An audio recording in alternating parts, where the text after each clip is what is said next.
ఆరాధనా ప్రాణనాద నీకే ఆరాధనా యేసునాద నీకే ఆరాధనా ప్రాణనాద నీకే ఆరాధనా ఆరాధనా ఆరాధనా ఆరాధనా ఆరాధనా ఆరాధనా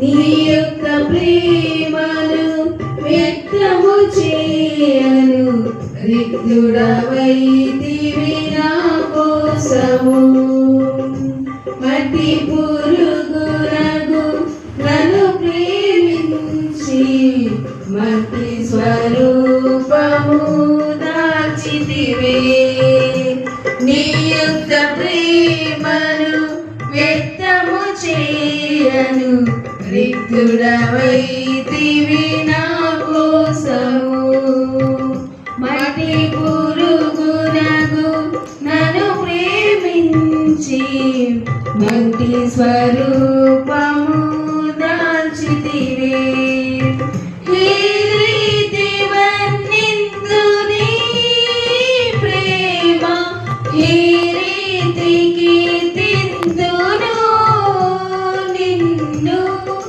ఈ రీతి వర్ణింతుని ప్రేమ ఈ రీతి కీర్తింతును నిన్ను నాకై రక్తము కాచి ప్రాణమునిచ్చి విమోచించి రక్షించితివే నాదు రక్షకుడవే నాకై రక్తము కాచి ప్రాణమునిచ్చి విమోచించి రక్షించితివే నాదు రక్షకుడవే యేసునాదా నీకే ఆరాధనా ప్రాణనాదా నీకే ఆరాధనా యేసునాదా నీకే ఆరాధనా ప్రాణనాదా నీకే ఆరాధనా ఆరాధనా ఆరాధనా ఆరాధనా ఆరాధనా ఆరాధనా ఎండిన నేలలో లేత మొక్కవై పాపపు ఎండలో మొలచితివి స్వరూపమైన సొగసైన లేక నిలువెల్లా నలిగిపోతివి ఎండిన నేలలో లేత మొక్కవై పాపపు ఎండలో మొలచితివి స్వరూపమైన సొగసైన లేక నిలువెల్లా నలిగిపోతివి ఏ రీతి వర్ణింతుని త్యాగం ఏ రీతి కీర్తింతుని నామం ఏ రీతి వర్ణింతుని త్యాగం ఏ రీతి కీర్తింతుని నామం నాకై బలినావా వెలియినావా నిర్దోషమైన గొర్రె పిల్లవై యాగమైతివా నాకై బలినావా వెలియినావా నిర్దోషమైన గొర్రె పిల్లవై యాగమైతివా యేసునాదా నీకే ఆరాధనా ప్రాణనాదా నీకే ఆరాధనా యేసునాథా నీకే నా ఆరాధన, ప్రాణనాథా నీకే నా ఆరాధన, ఆరాధన ఆరాధన ఆరాధన ఆరాధన ఆరాధన. ఆమేన్. హల్లెలూయా. ప్రభువైన యేసుక్రీస్తు వారి మితిలేని కృపలో మరి యొక్క ఆధ్యాత్మిక వసంత దినాన్ని ప్రభువు మనకిచ్చిన విధానమును బట్టి దేవునికి వందనాలు తెలియజేస్తున్నాను. ప్రియులారా, శ్రమల దినాలలో దేవుని యొక్క వాక్యమును ధ్యానించి నూతనమైన ఫలములు పొందుకున్నట్టుకు ఇదే మిక్కిలి అనుకూల సమయం. ఈ 25వ దిన సహవాసమునకు మిమ్మల్ని ప్రేమపూర్వకముగా ఆహ్వానిస్తున్నాం. నేటి ధ్యాన భాగము 119వ కీర్తన 130వ వచనము. 119వ కీర్తన 130వ వచనం. లోకమునకు వెలుగైన ప్రభువుని మనము ధ్యానము చేయుచున్నాం. గమనించండి, నీ వాక్యము వెల్లడి అగుట తోడనే వెలుగు కలుగును. నీ వాక్యము వెల్లడి అగుట తోడనే వెలుగు కలుగును. అవి తెలివిలేని వారికి తెలివి కలిగించును. దేవుని వాక్యము, దేవుని మాట వెలుగు. ఆ వెలుగు శరీరధారి యేసుక్రీస్తు వారిగా మనం చూస్తున్నాం. ప్రియులారా, మళ్ళా జ్ఞాపకం చేస్తున్నాను, ఆది యందున్న వాక్యమైన దేవుడు ఈరోజు శరీరధారి నీ కొరకు నా కొరకు ఆయన భూమి మీద సజీవ సాక్షిగా ఆయన సిలువ వేయబడ్డాడు, మరణించాడు, పునరుద్ధానుడయ్యాడు. పునరుద్ధానుడైన యేసు దేవుని అడుగు జాడల్లో నడుచుటకు పేతురు భక్తుడు మనకిచ్చిన ఆధారం. పేతురు రాసిన మొదటి పత్రిక 4వ అధ్యాయం 3-4 వచనములు. క్రీస్తు శరీరమందు శ్రమ పడిన కనుక అట్టి శ్రమలను మనమును ఆయుధములుగా ధరించి జీవించిన ఎడల ఇక మీదట జీవించు కాలము పాపము జోలికి అన్నిటికీ పోమని. అవునండి, పాపముతో జీవించి పాపము దగ్గర అవుతూ ప్రభువుకు దూరం అవుతున్న ఇక మానవాళి జీవితంలో, మన జీవితాల్లో ప్రభు ఇచ్చిన ఉచితమైన కృప. ప్రతి వాడు తన సిలువనెత్తుకొని అనగా వెలుగులో పయనించాలి. ఆ వెలుగు చీకటిలో ప్రకాశించుచున్నది, కానీ చీకటి దానిని గ్రహించకున్నది. వాక్యం స్పష్టం. కానీ ఈరోజు నీకు గ్రహింపు తేవటానికి పాత స్థితిని తీసివేసి నూతనత్వమును ప్రభు ఇస్తున్నాడు. ఈ నూతనత్వములో ఈరోజు ధ్యానములో నీ వాక్యము వెల్లడి అగుటు తోడనే వెలుగు కలిగను. దేవుని మాట విడుదల అవుచుండగా, ప్రవచనము విడుదల అవుచుండగా నీ జీవితములో, నా జీవితంలో, మన జీవితాల్లో ఆ వెలుగు సంబంధమైన క్రియ మనం చూస్తున్నాం. అయితే ప్రియ సహోదరుడా, సహోదరి, వెలుగులో ఉన్నామని చెప్పుకుంటూ చీకటిలో ఉన్నావేమో. ఆ చీకటిని పారద్రోలి వెలుగుగా నడుచుటకు ప్రభు నీకు తోడై ఉన్నాడు. నీలో వెలిగించు ఆయన ఆత్మ అయి ఉన్నాడు. నరుని ఆత్మ యెహోవా పెట్టిన దీపము. అలగించండి, దాన్ని మనం భద్రపరుచుకోలేక పాపములో కూరుకుపోయిన మన జీవితంలో ప్రభువే వెలుగుగా మన కొరకు వచ్చి ఉన్నాడు. ఇది తెలివి కలిగిన వారిని వెలిగించుచున్నారు. తెలివి లేని వారు ఇక ఆ చీకటిలోనే ఉన్నారు. వాక్యం స్పష్టం. 119వ కీర్తన 130వ వచనం. నీ వాక్యము వెల్లడి అగుట తోడనే వెలుగు కలుగును. అవి తెలివి లేని వానికి తెలివి కలిగించును. అవునండి, తెలిసి తప్పు చేస్తుంటే తెలివి లేనివాడు అంటాడు.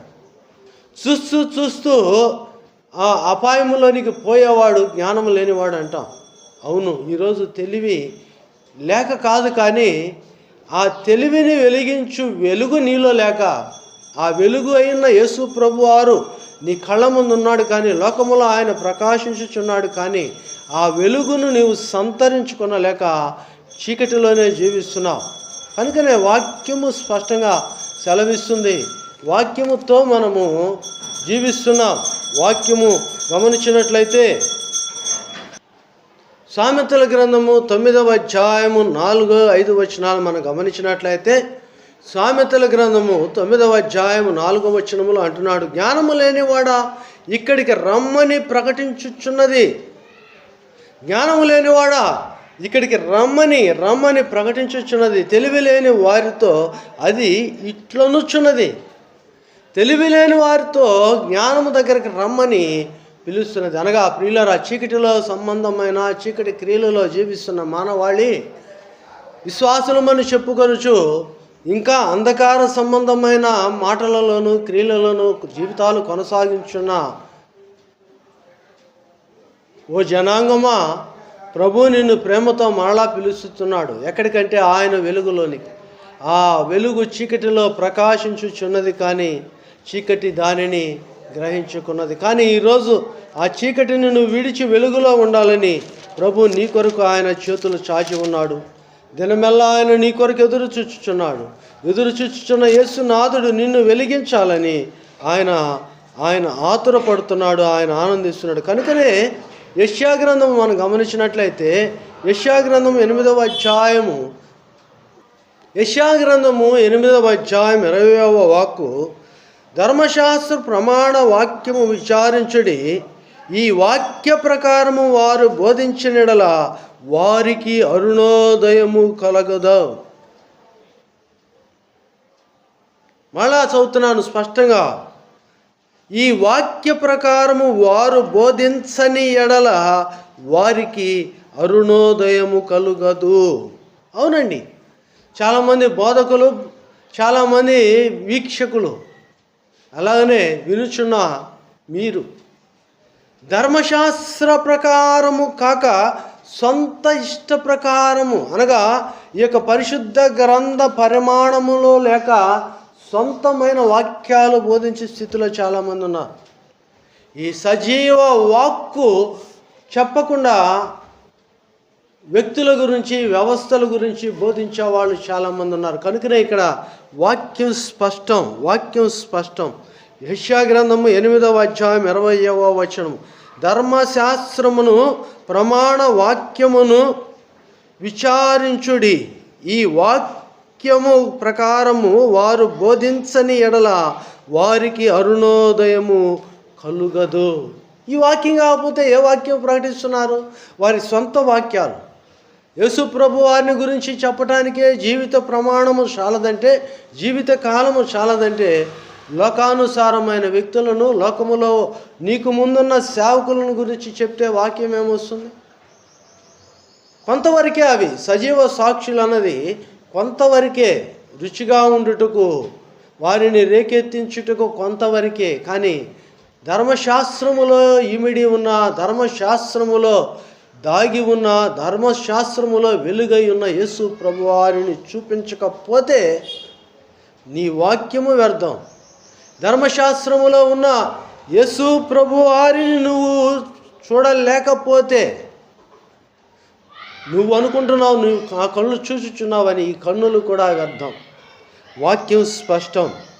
ఈ వాక్య ప్రకారము వారు బోధించని ఎడల వారికి అరుణోదయము కలుగదు. ఎవరికి? బోధించే వాళ్ళకి కలగదు, వినేవాళ్ళకి అంతకంటే కలగదు. ఈ వాక్యం అనగా ఏ వాక్యం అనగా ఆ వాక్యము శరీరధారి అయి ఎవరికైతే దీనిని అర్థము చేసుకొనుచున్నారో, నీ వాక్యము వెల్లడి అగుట తోడనే వెలుగు కలుగును, అవి తెలివి లేని వారికి తెలివి కలిగించును. కలువరి సిలువలో వేలాడుతున్న యేసు ప్రభు వారిని శాపగ్రాస్తునిగా చూస్తున్న జనాంగము, నిన్ను నీవు రక్షించుకో, మమ్మలను కూడా రక్షించుమనే హేళన చేస్తున్న వ్యక్తులు ఈ రోజుకి భూమి మీద క్రీస్తుతో కూడా నడుచుచున్నారు. ఆ రోజు ఒక్క వ్యక్తి మాత్రమే యేసు క్రీస్తుని అప్పగించితే, ఈరోజు ఒక సమూహమే ప్రతి విషయంలో యేసు ప్రభువారిని బాహాటముగా సిలువ వేయుచున్నారు. అవునండి, ఈ మందలో నీవు ఉన్నావేమో చూడు, ఈ మందలో నీవు కొనసాగుచున్నావేమో చూడు. ప్రభు వాక్యము స్పష్టము. వాక్య ప్రకారము నువ్వు బోధ చేయాలి, వాక్య ప్రకారము నువ్వు వినాలి. అది వాక్య ప్రకారం ఉన్నదా? చాలామంది దురాభిమాన పాపములో పడి ఉన్నారు. ఒక వ్యక్తిపై ఆశ పెట్టుకొని, ఒక వ్యక్తినే దైవముగా భావించి, అనగా విగ్రహారాధన అయిపోయింది. ఎవరో చెక్కిన విగ్రహము, తొలిచిన విగ్రహం అని అనుకుంటున్నారు. కాదు, నీకై నువ్వు ఒక వ్యక్తిని, చెప్పే వ్యక్తిని కావచ్చు, లేకుంటే నీకు ముందు నడిపించిన వ్యక్తిని కావచ్చు, వీరే పరమార్థముగా తీసుకొనుచున్నావు, కానీ వారిని ప్రవక్తగా ఏర్పరిచాడని వారి మాటకు లోబడి యేసుని వెంబడించాలి. ఆ యేసు వెలుగులోనికి నడిపించాలి. బాప్తిస్మం ఇచ్చి యోహాను చేసిన పని నువ్వు కూడా చేయాలి. ఇక మీదట నన్ను కాదు, ఆయనని వెలిగించండి, ఆయనను వెంబడించండి అని నువ్వు చెప్పాలి. అందుకని యేసు ప్రభువారు అంటారు, నన్ను పైకెత్తుడి, నేను అనేకులను ఆకర్షిస్తాను. సహోదరుడు, ఆ సహోదరుడు, ప్రభు వైపు నువ్వు చూడాలి, ప్రభువులో వెలిగించబడాలి. కనుకనే నీ వాక్యము వెల్లడి అగుట తోడనే వెలుగు కలుగును, అవి తెలివి లేని వారికి తెలివి పుట్టించును. నీ తెలివి ఎక్కడ మారిపోయిందంటే, వాక్యం చెప్పేవాడిని లేకపోతే మేలు చేసిన వాడిని దైవముగా భావిస్తున్నావు. ఏదో నీకు ప్రార్థన చేసి స్వస్థత ఇచ్చిన వాడిని, నీకు ఒక పూట భోజనం పెట్టి నిన్ను ప్రోత్సాహపరిచిన వాడినే దైవముగా భావిస్తున్నామేమో, కానీ ఆ వ్యక్తి చూపించే దైవాన్ని నువ్వు వదులుకుంటున్నావు. కనుకనే యేసు ప్రభువారు అంటున్నారు, నా వైపు చూడుడి, భూదిగంత నివాసులారా నా వైపు చూడుడి. ఎవరు? వెలుగు వైపు చూచి ఆ తెలివిలో మనం స్థిరపరచబడాలని, ఆ ఉదయ సూర్యుడు అరుణోదయ దర్శనమును నీవు పొందుకోవాలని ప్రభువు ఈ వాక్యమును మనకు అందిస్తున్నాడు. కనుక ఈ 25వ దిన సహవాసములో ఉన్న మనము మన జీవితాలలో కలువల సిలువలో వేలాడి మన కొరకు మరణం అనుభవించి అరుణోదయ దర్శనముగా పునరుద్ధానుడైన యేసు ప్రభువారిని చూడు, ఆయనలోని వెలుగును ఆహ్వాదించు, ఆయన్ను పోలి నడువు, ఆయన తెలివి నీకు అనుగ్రహించబడును, ఆయనలో జ్ఞానము నీకు ఇస్తాడు. కనుక ప్రియ సహోదరుడా, సహోదరుడు, ఇట్టి స్థితి గలవారు ధన్యులు.